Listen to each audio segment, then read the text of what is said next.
दोस्तों, तो आज हम जानेंगे बिना नींव का मकान कैसा होता है। यह एक कहानी गौतम बुद्ध के कहानियों में से एक बहुत ही प्रेरणादायक कहानी है। तो गौतम बुद्ध अपने प्रवचनों में से एक उनके शिष्यों को बहुत सी कथाएं सुनाते थे।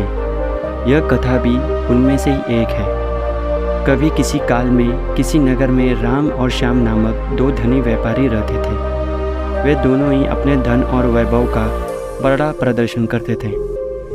एक दिन राम अपने मित्र श्याम के घर उसे भेंट करने के लिए गया। राम ने देखा कि श्याम का घर बहुत बड़ा, विशाल और 3 मंजिला था। 2500 साल पहले 3 मंजिला घर होना बहुत बड़ी बात थी और उसे बनाने के लिए बहुत धन और कुशल वस्तुकर की आवश्यकता होती थी।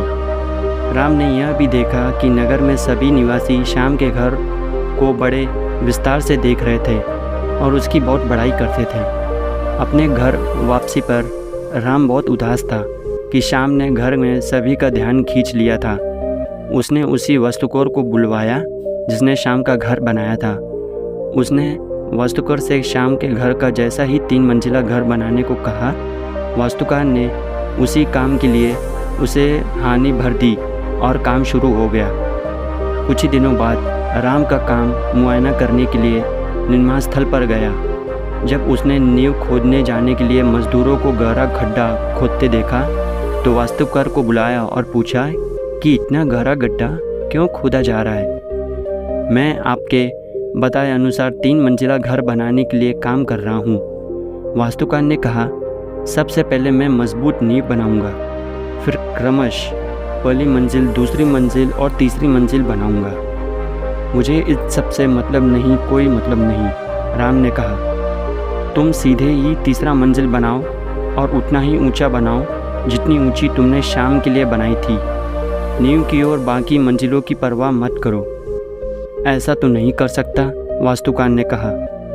ठीक है, यदि तुम यह नहीं करोगे तो मैं किसी और से करवा लूँगा, राम ने नाराज़ होकर कहा।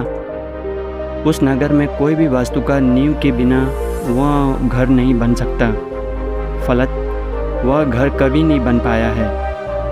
अंत में किसी ने एक बड़े कार्य को संपन्न करने के लिए उसी की नींव की मजबूत बनानी होती है।